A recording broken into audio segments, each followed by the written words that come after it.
Hello, ഞാൻ ഇന്നിവിടെ റെഡിയാക്കാൻ പോകുന്നത് ഒരു ഈവനിങ് സ്നാക്സ് ആണ്. അപ്പോൾ ഇത് കാണുമ്പോൾ തന്നെ കഴിക്കാൻ എനിക്കെല്ലാം തോന്നില്ലേ? അതുപോലെ തന്നെ കഴിക്കാൻ നല്ല ടേസ്റ്റാണ്. അപ്പോൾ ഇത് നമുക്ക് എങ്ങനെ ഉണ്ടാക്കേണ്ടതെന്ന് നോക്കാം. ആദ്യം തന്നെ ഒരു ബൗളെടുക്കുക. അതിലേക്ക് 1.5 കപ്പ് അളവിൽ ഗോതമ്പ് പൊടി ചേർത്ത് കൊടുക്കുക. എന്നിട്ട് അതിലേക്ക് ആവശ്യത്തിനുള്ള ഉപ്പും 1 ടീസ്പൂൺ ഓയിലും കൂടി ചേർത്തിട്ട് നല്ലോണം ഒന്ന് മിക്സ് ചെയ്ത് വെക്കുക. ഇനി നമുക്ക് ചപ്പാത്തിക്കൊക്കെ നമ്മൾ കുഴക്കുന്നില്ലേ, അതെല്ലാം പോലെ കുറച്ച് വെള്ളം ഒഴിച്ചിട്ട് ചപ്പാത്തിക്കൊക്കെ കുഴക്കുന്ന പോലെ കുഴച്ചെടുക്കുക.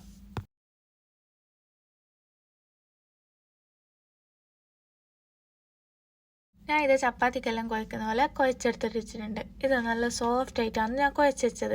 ഇനി നമുക്ക് ഇതിനെ 3 പീസാക്കിയിട്ട് കട്ട് ചെയ്ത് വെക്കാം. എന്നിട്ട് അതിൽ ഓരോ പീസും നല്ലോണം തിന്നായിട്ട് നമുക്ക് പരത്തിയെടുക്കാം. ഒന്നുമില്ല, ചപ്പാത്തിയെല്ലാം പരത്തുന്നതുകൊണ്ട് തന്നെ നല്ലോണം പരത്താം, പക്ഷെ അതിനേക്കാളും നല്ലോണം തിന്നായിട്ട് പരത്താം. അപ്പോൾ എന്താവും, നമ്മളിത് വേവിച്ചാലോ വേഗം വെന്ത് കിട്ടുകയും ചെയ്യും. അല്ലെങ്കിൽ ഭയങ്കര ഒരു ഇതിൻ്റെ ഗോതമ്പിൻ്റെ ഈ ഒരു ചപ്പാത്തിയെല്ലാം പോലത്തെ ഒരു ടേസ്റ്റ് തന്നെയാണ് നമുക്ക് ഫീൽ ചെയ്യാൻ. അതുകൊണ്ടാണ് ഇത് തിന്നായിട്ട് തന്നെ പരത്താൻ പറയുന്നത്. അപ്പോൾ അത്രയ്ക്ക് അതിൻ്റെ ടേസ്റ്റ് കിട്ടൂല. മസാല ഇതിൽ നമ്മൾ ചെയ്യുന്നുണ്ട്, അപ്പോൾ മസാലയൊക്കെ ഉള്ളിൽ നല്ലോണം പിടിക്കുകയും ചെയ്യും.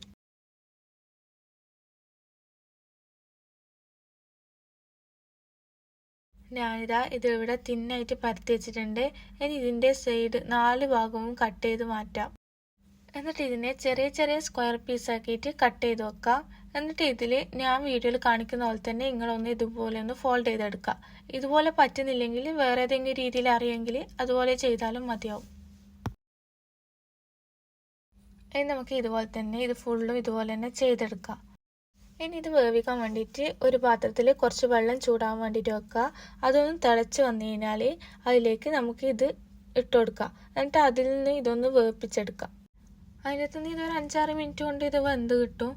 അപ്പം തന്നെ നമുക്കിതൊന്ന് ഫ്ലെയിം ഓഫ് ചെയ്തിട്ട് വേറൊരു പാത്രത്തിലോട്ടേക്ക് മാറ്റാം. ഇനി അതേ പാനിലേക്ക് നമുക്ക് കുറച്ച് മസാല റെഡിയാക്കാം. അതിന് വേണ്ടിയിട്ട് 2-3 ടേബിൾ സ്പൂൺ ഓയിൽ, അതിലേക്ക് 3-4 മീഡിയം സൈസിലുള്ള ഉള്ളി, പിന്നെ അതിലേക്ക് ആവശ്യത്തിനുള്ള ഉപ്പും കുറച്ച് 2-3 അല്ലി വെളുത്തുള്ളിയും പിന്നെ 2 പച്ചമുളകും കൂടി ചേർത്ത് നല്ലോണം ഒന്ന് മിക്സ് ചെയ്യാം. ഇനി ഉള്ളി ഒന്ന് വഴന്നു വന്നു കഴിഞ്ഞാൽ നമുക്ക് മസാലപ്പൊടികൾ ചേർത്ത് കൊടുക്കാം. മല്ലിപ്പൊടി, മുളക് പൊടി, ഗരം മസാല, കുരുമുളക് പൊടി, ചിക്കൻ മസാല, ഇതെല്ലാം ഞാൻ ചേർത്തത്. അതിൽ മല്ലിപ്പൊടിയും മുളക് പൊടിയും 1 ടേബിൾ സ്പൂണും ബാക്കിയെല്ലാം ഓരോ ടീസ്പൂണുമാണ് ചേർത്തിട്ടുള്ളത്. ഇതെല്ലാം ഇട്ടിട്ട് നല്ലോണം മിക്സ് ചെയ്തിട്ട് ഇതിൻ്റെ പച്ചമണം മാറുന്ന വരെ നല്ലോണം ഒന്ന് നമുക്ക് മിക്സ് ചെയ്ത് വെക്കാം. ഇനി ഇതിലേക്ക് വേണ്ടത് ടൊമാറ്റോ സോസാണ്. ഇതൊരു 3-4 ടേബിൾ സ്പൂൺ എടുത്തു, എന്നാലാണ് അതിൻ്റെ ഒരു ഫ്ലേവർ കിട്ടുള്ളൂ. അതുകൊണ്ട് അത് 3-4 ടേബിൾ സ്പൂൺ എടുക്കുക. എന്നിട്ട് ഇതിലേക്ക് ഇട്ട് കൊടുക്കുക. എന്നിട്ട് നല്ലോണം ഒന്ന് മിക്സ് ചെയ്ത് കൊടുക്കുക. ഇനി നമ്മൾ നേരത്തെ വേവിച്ച് വെച്ച ഗോതമ്പിൻ്റെ മാവില്ലേ, അത് ഇതിലേക്ക് ചേർത്ത് കൊടുക്കുക. എന്നിട്ട് ഇത് നല്ല രീതിക്ക് തന്നെ മിക്സ് ചെയ്ത് കൊടുക്കുക. കാരണം ഇതിൻ്റെ എല്ലാ ഭാഗത്തും അതിൻ്റെ മസാല എത്തണം. അതുകൊണ്ട് നല്ല രീതിക്ക് തന്നെ ഇതൊന്ന് മിക്സ് ചെയ്ത് കൊടുക്കുക. ഇനി ഇതിലേക്ക് കുറച്ച് മല്ലിച്ചപ്പും കൂടി ചേർത്തിട്ട് നല്ലോണം മിക്സ് ചെയ്തിട്ട് ലോ ഫ്ലെയിം ആക്കി വെച്ചിട്ട് പൊത്തി വെച്ചിട്ട് ഒരു 2 മിനിറ്റ് വേവിച്ചെടുക്കുക.